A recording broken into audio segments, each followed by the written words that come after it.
Muy buenas tardes, mis queridos amigos. Otra vez aquí con ustedes, tratando de compartirles en un nuevo video una explicación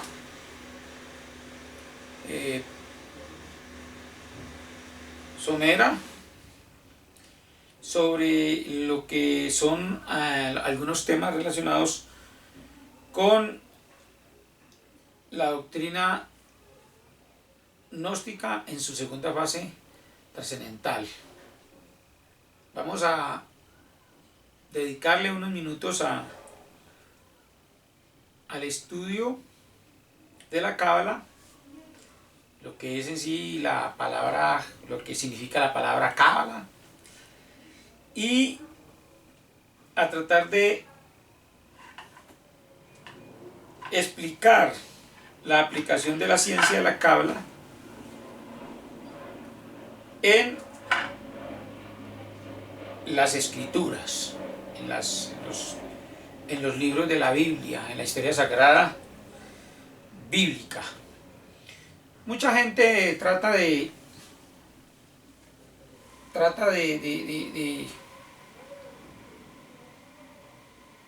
aplicar cierto sentido de misterio y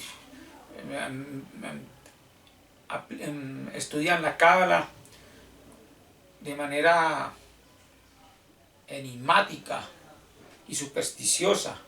La Cábala no es ninguna ciencia enigmática. La Cábala tampoco es una ciencia, la Cábala no está incluida dentro de las ciencias ocultas. O sea, la Cábala no pertenece al campo esotérico de las ciencias. La Cábala es en realidad, Cábala es una palabra que viene del término Kabbalah,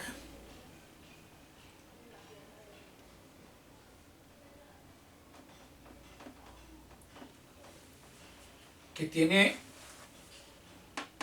origen más bien arameo y trasciende al árabe. Cuando el arameo trasciende al árabe, se transforma en Cábala, y cuando el arameo trasciende, se modifica y aparece el hebreo, pues se transforma en la Cábala, hebraica. Esa es toda la cuestión. Entonces la Cábala podemos definirla como el sistema de aplicación de las matemáticas utilizando signos, ideogramas, símbolos y glifos. Entonces vamos a explicar qué son estos signos, en qué consisten los ideogramas, en qué consisten los símbolos y en qué consisten los glifos. Y vamos a definir de una vez, a poner en claro, que la Cábala empezó a tomar un carácter enigmático a partir de la llegada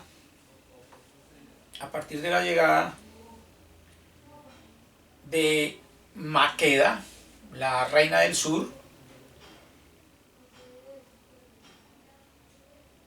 al reino de Israel, quien venía con la misión de desestabilizar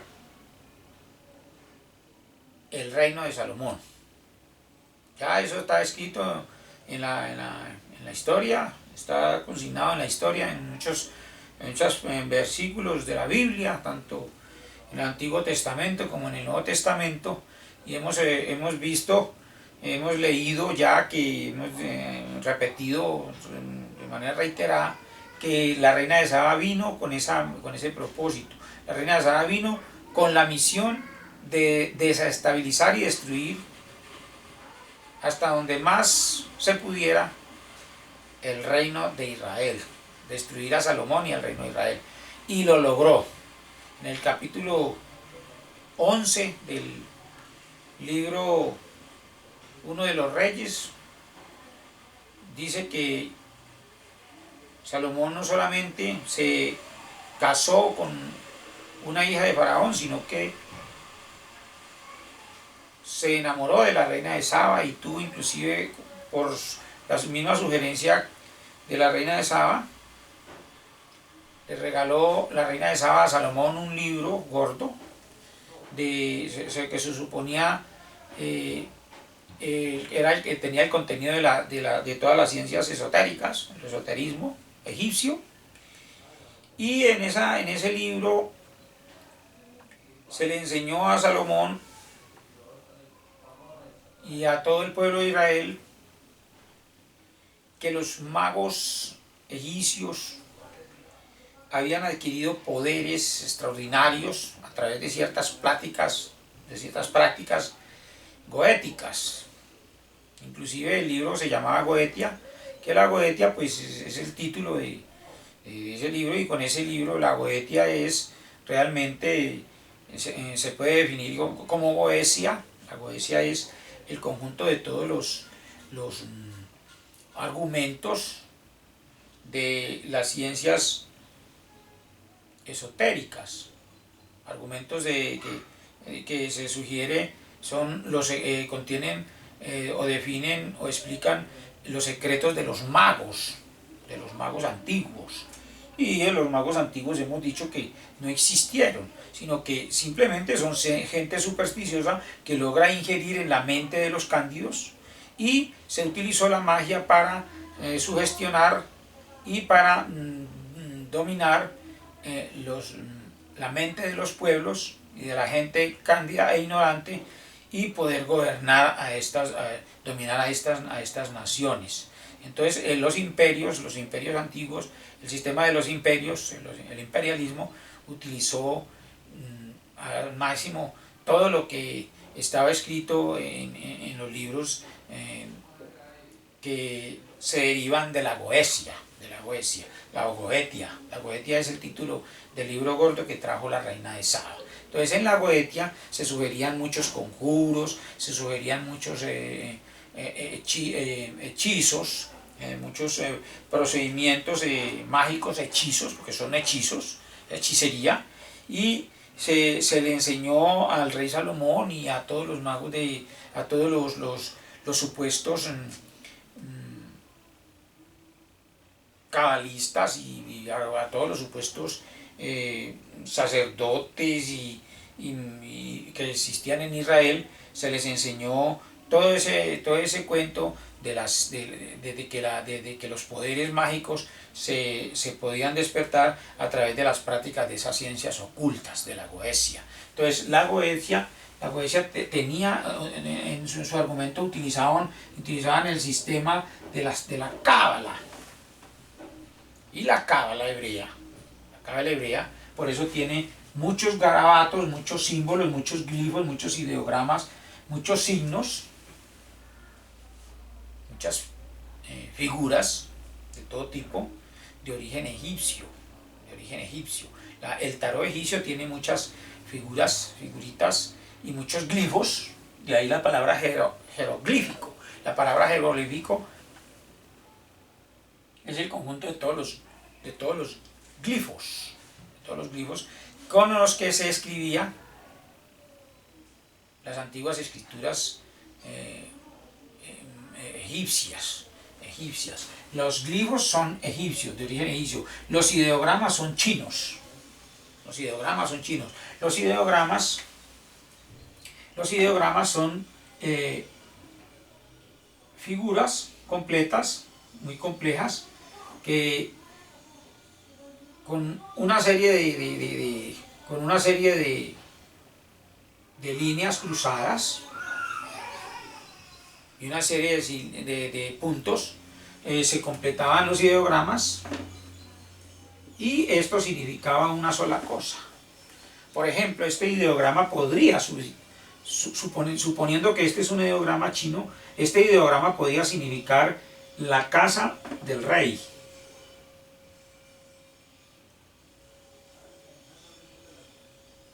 La casa del rey. Ese es lo que se llama el ideograma. Entonces el ideograma es tomado de los chinos.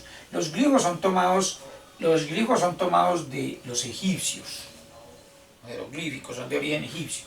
Los jeroglíficos son, por ejemplo, en cierta manera, son figuras más aproximadas más aproximadas a la imagen de animales, de hombres o de cosas. Por ejemplo, un jeroglífico puede ser la figura de un árbol representada con una flecha.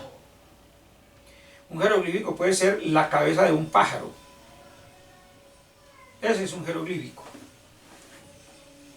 Ese es un jeroglífico. Un jeroglífico puede ser una serpiente ondulada de manera de olas y significa las aguas. Eso se llama un jeroglífico. Ahora miremos qué son los signos. Los signos son los grafos. Los signos son los grafos. Por ejemplo, una A o un 5. Son grafos, los signos son grafos que nosotros podemos estar concibiendo como números o como letras. Eso se llaman símbolos, signos, los signos. Y los símbolos, pues los símbolos son el conjunto de todas estas figuras que representen ciertas cosas naturales, ciertas cosas que son naturales. Entonces podemos tener como un símbolo, por ejemplo, el sol. Entonces lo hacemos de esta manera. La luna la haríamos de esta manera. Podríamos hacer, por ejemplo, para representar también a Dios. Entonces utilizaríamos un triángulo y utilizaríamos un ojo en el centro del triángulo. Entonces este es el símbolo de Dios. Ese es el símbolo de Dios. Entonces los símbolos, los ideogramas y todo eso dependen también de la parte donde se estén utilizando, el sistema de escritura que se están utilizando. Por ejemplo, encontramos por ejemplo los glifos. Los glifos podían tener también figuras podían ser signos. Y los glifos pueden ser signos aún simbólicos. Un glifo puede ser símbolo y puede ser signo. ¿Y qué es un glifo? Por ejemplo, el glifo, por ejemplo, es prácticamente la figurilla que representa el tipo de impresión. El tipo de impresión. Una máquina de escribir o un punzón puede tener un glifo aquí grabado a la negativa, el negativo, y al ponerlo sobre la piedra o a ponerlo sobre una masa se contunde con un martillo y entonces sale este signo, este glifo. También salía, por ejemplo, el glifo de la mano cornuda que se utiliza en la Goesia o en la Cábala. Entonces la mano cornuda es la mano con dos dedos hacia arriba, y también vemos que la mano cornuda también se puede representar con el índice y con el meñique, el dedo pequeño de la mano. Se representa así o se representa así para denominar o para indicar con eso que estamos hablando de algo positivo o de algo negativo en relación con las ciencias esotéricas. Pero no que la mano cornuda ni que tal glifo ni que tal que tenga poderes extraordinarios. Hay gente que cree que la estrella de 5 puntas, que todas las estrellas de 5 puntas son el pentagrama esotérico. No, la estrella de 5 puntas simplemente es una figura geométrica. Es una figura geométrica. Pero ya cuando ya la vemos como un glifo, entonces la miramos, decimos que si está con la punta hacia arriba, el vértice hacia arriba, es el símbolo del hombre, el símbolo de Dios. Pero si está con su vértice hacia abajo, es el símbolo de la cara de Baphomet, o sea, del chivo, de la figura de un chivo que representa el diablo. Pero no quiere decir que esta figura tenga poderes. Esa figura no tiene ningunos poderes. Esa figura se utilizó en las escrituras antiguas para representar ciertas cosas. Se representaban ciertas cosas de carácter, digamos, ilustrativo y de carácter didáctico, y con eso se enseñaba. Eso tenía el mismo valor que pueden tener hoy en día las figuras geométricas en las matemáticas. Por eso decimos aquí que la cábala es el sistema de aplicación de las matemáticas utilizando signos, ideogramas, símbolos y glifos, y que en estos signos pueden ser letras o pueden ser números, y que estos glifos pueden ser figuras simbólicas, y que los ideogramas también, los ideogramas son figuras completas con las que se podían decir inclusive frases completas, frases de todo sentido, y se podía escribir. No existía todavía la construcción de una oración con un conjunto de letras, sino que simplemente un solo ideograma significaba una oración completa en la gramática o en el idioma. Ahora ahora sí, ya que hemos explicado lo que es la cábala, vamos a hacer énfasis en la explicación de algunos teoremas. Los teoremas pues son proposiciones matemáticas. Los teoremas son proposiciones matemáticas que se exponen y que el objetivo de estos teoremas es que las personas aprendan a descifrarlos o a interpretarlos a través de axiomas. Eso se llaman teoremas. Y los axiomas son aquellas proposiciones que se exponen ante una comunidad de científicos o intelectuales para que utilicen ciertas cosas o cierta manera de explicarlas y de comprobarlas, que lo que se está enunciando con esos axiomas es verdad. Por ejemplo, un axioma matemático. Un axioma es: el agua cae. Cae el agua. Nunca vamos a pensar de que el agua cae hacia arriba, no. Si el agua cae es porque va para abajo. Que algo cayó como una piedra. Que alguien cayó como una estrella del cielo. No quiere decir que cayó una estrella, sino que algo cayó de una estrella, y se refiere al nacimiento de un niño, o a la llegada de un personaje,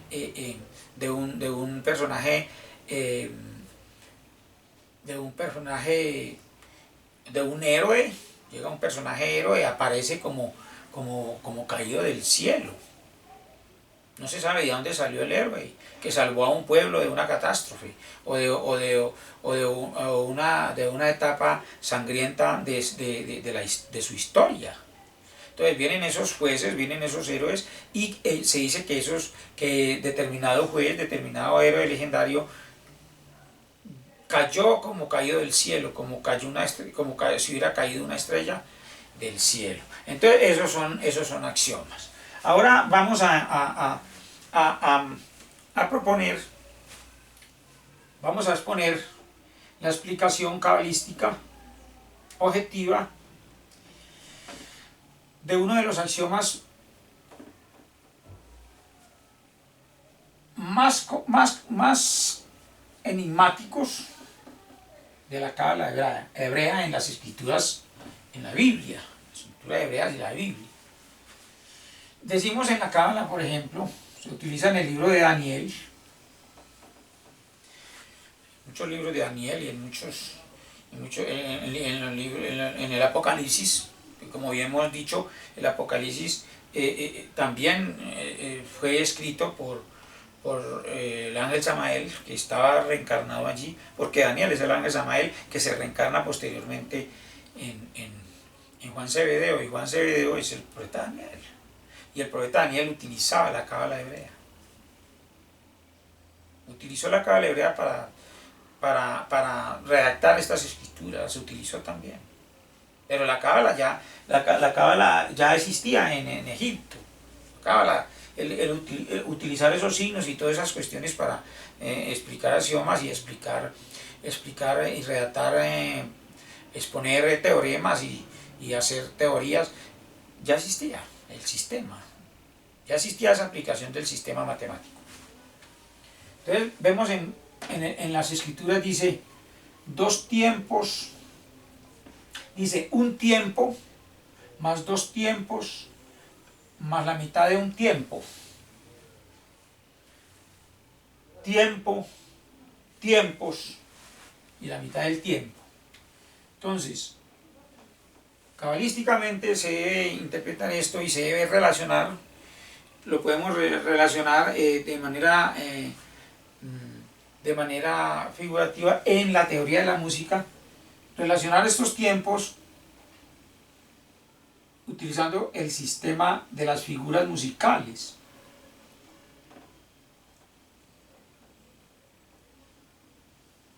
Y sabemos que un tiempo se describe con una negra, con una figura musical que se llama la negra, en el pentagrama musical.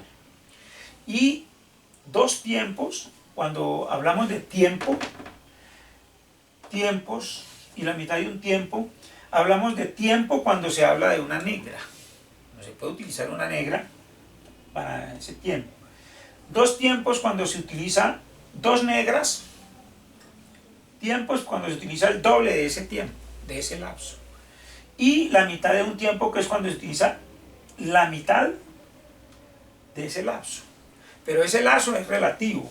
Ese lapso lo podemos tomar en años, o lo podemos tomar en meses, o lo podemos tomar en siglos, o lo podemos tomar en días o en horas. Entonces, si vamos a decir un tiempo y lo vamos a tomar en días,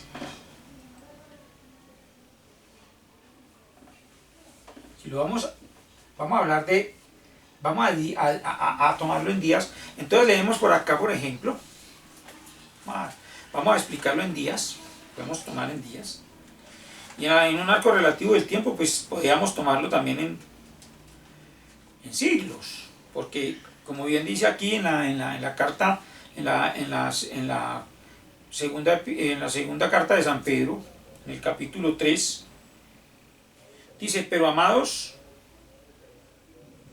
no ignoréis que para el Señor un día es como 1000 años y 1000 años es como un día. Está marcando ciertas pautas aquí en el capítulo 3 de la segunda carta de San Pedro. Está diciendo enfáticamente de que uno no se puede cerrar literalmente, a lo que dice la Escritura, porque no se trata de eso. Decir, por ejemplo, que a Jonás se lo tragó un pez y que permaneció 3 días y 3 noches en el vientre del pez. No fueron 3 días y 3 noches. Ya dijimos en un video anterior que el pasaje de la épica del profeta Jonás, lo que sucedió con el profeta Jonás en el mar y en el asunto del pez, eso es una alegoría. Eso es una alegoría, y que esa alegoría corresponde, pues, se está refiriendo al exilio, a la desaparición forzosa de cualquier personaje que ha desobedecido a una orden del Padre. Entonces a alguien le dan una orden y se desaparece del mapa para no cumplir, y esa desaparición y esa desobediencia es lo que le da el calificativo del profeta Jonás. El profeta Jonás es cualquier persona que desobedece una orden del Padre o de un superior, o una orden del gobierno. Y se llama aquí profeta Jonás porque Jonás significa desobediente. Ya lo hablamos en un video anterior, Jonás significa desobediente. Y por eso en los evangelios dice, así como Jonás permaneció 3 días y 3 noches en el vientre del pez, es necesario que el Hijo del Hombre permanezca 3 días y 3 noches en el corazón de la tierra. Y este corazón de la tierra es un sinónimo de esa misma alegoría. Así como Jonás se desaparece, así también el Hijo del Hombre se desaparece. Pero no quiere decir que el hombre se va a desaparecer por 3 días y 3 noches, o por 3 días y medio, sino que se puede desaparecer por 3 siglos, por 3 semanas, por 3 décadas. Y en cuanto a la palabra medio, significa, el mediodía significa noche. Entonces 3 días y 3 noches. Es decir, 3 días y medio son 3 días y 3 noches. Significa lo mismo. Y vamos a leerlo aquí en días. Por ejemplo, aquí. Tiempo, tiempos y la mitad de un tiempo. Dice aquí en el Apocalipsis 12. Vamos a hacer la lectura del pasaje para tenerlo en cuenta en una forma clara y bien definida. Y en el Apocalipsis 12 dice, Apocalipsis 12, versículo 13 en adelante. Cuando el dragón vio que había sido arrojado a la tierra, persiguió a la mujer que había dado a luz al hijo Aarón, pero se le dieron a la mujer las alas de la gran águila. Entonces se liberó a la mujer, se le dieron las alas de grandeza, ya está explicado. Se le dieron a la mujer las alas de gran águila para que volara delante de la serpiente al desierto, o sea, se fue a vivir sola la mujer liberada. Y se llenó de orgullo y se llenó de poder la mujer liberada y se escapó y se fue a vivir sola a su lugar, donde es sustentada por un tiempo, tiempos y la mitad de un tiempo. Donde es sustentada por un tiempo, tiempos y la mitad de un tiempo. A la mujer también le sucede lo mismo que al profeta Jonás, y a la mujer le sucede lo mismo que al Hijo del Hombre. Se pierde por un tiempo, tiempos y la mitad de un tiempo.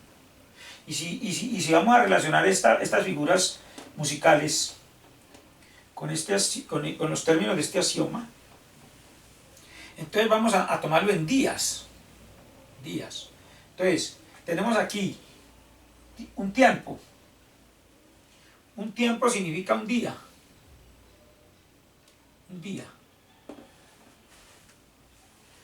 Tiempo significa el doble. El doble de ese tiempo. El doble del lapso. Si vamos a relacionarlo en siglos, un siglo más 2 siglos. Y la mitad de un siglo. Y si vamos a relacionarlo en semanas, entonces una semana, 2 semanas, o sea, el doble de un tiempo, y la mitad de una semana. Ese es pues el axioma, ¿no? El axioma. Se puede demostrar así. Se puede demostrar, esto es demostrable. Se puede demostrar que esto es un axioma. Y que aquí hace referencia a un lapso, cualquiera de tiempo, que en música un lapso de tiempo se puede determinar con una negra. Un lapso de tiempo, y esta negra es el tiempo de un movimiento. Si tenemos un movimiento de un compás de 4 tiempos, entonces un tiempo una negra. Pero según la velocidad también, si la velocidad con que se mide es más rápida, de todas maneras, la cadencia dice que la negra dura un solo movimiento de la batuta. Entonces yo bajo la batuta, es un tiempo, otro tiempo, otro tiempo y otro tiempo, son 4 tiempos, un compás de 4 tiempos, un compás de 3 tiempos.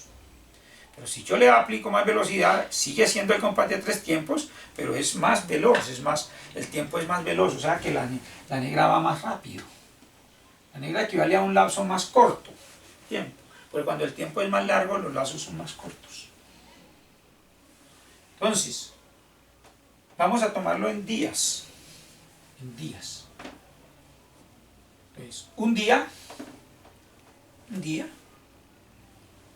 el doble de un día son 2 días, representado con una figura blanca, y la mitad de un día la vamos a representar con una negra. Y esa mitad de un día se llama noche. Inclusive, en alguna parte de la cábala no se dice la noche, sino mediodía. Y el mediodía empieza a las 6 de la tarde, cuando se oscureció. Ese es el mediodía. Porque se considera de que son 12 días diurnos con el sol, 12 horas diurnas y son 12 horas nocturnas. Y es el mediodía, el mediodía se refiere al meridiano, y pasado el meridiano todo lo que sea oscuro se llama el mediodía. Después del mediodía viene la noche. Entonces, a partir de ese mismo orden de ideas, podemos explicar que los 3 días son 36 horas. Vamos a desbaratarlo en horas. Entonces, 3 días son 36 horas. Y 3 noches, en el corazón del pez, son 36 horas. 36 horas más 36 horas son 72 horas. Ahí está el misterio de las 72 semanas del capítulo 9 de Daniel, donde se habla del fin del sacrificio continuo. Y 72 semanas más tarde se produce pues el sacrificio de Ciro el segundo, el persa, que era el Mesías de Israel, porque Ciro el persa es el Mesías de Israel, y se convierte en Mesías de Israel. Según el capítulo 45 del profeta Isaías, dice que Ciro es el Mesías de Israel, porque Ciro es el que tiene la misión de rescatar a Israel del cautiverio en Babilonia, y tiene la misión de reconstruir el templo de Salomón. Pero 72 horas después, 72 semanas después, ya ha estado en semana, después de la liberación del pueblo de Babilonia, se dio la orden para que la reconstrucción del templo, y se convocó a la religión, o sea, al llamamiento de todos los masones que quisieran viajar a Jerusalén a reconstruir el templo. Y en ese tiempo determinado, ya en la profecía en el capítulo 9 de Daniel, 72 horas más tarde, es cuando se produce el asesinato de Ciro el persa por mano de los masagetas a órdenes de la reina Tomiris.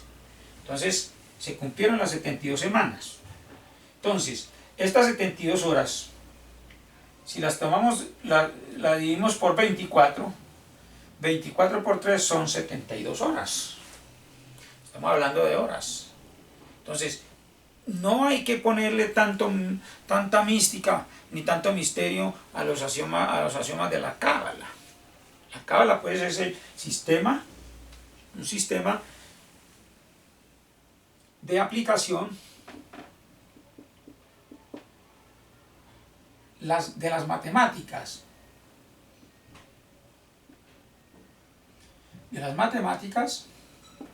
Utilizando signos, utilizando símbolos, ideogramas,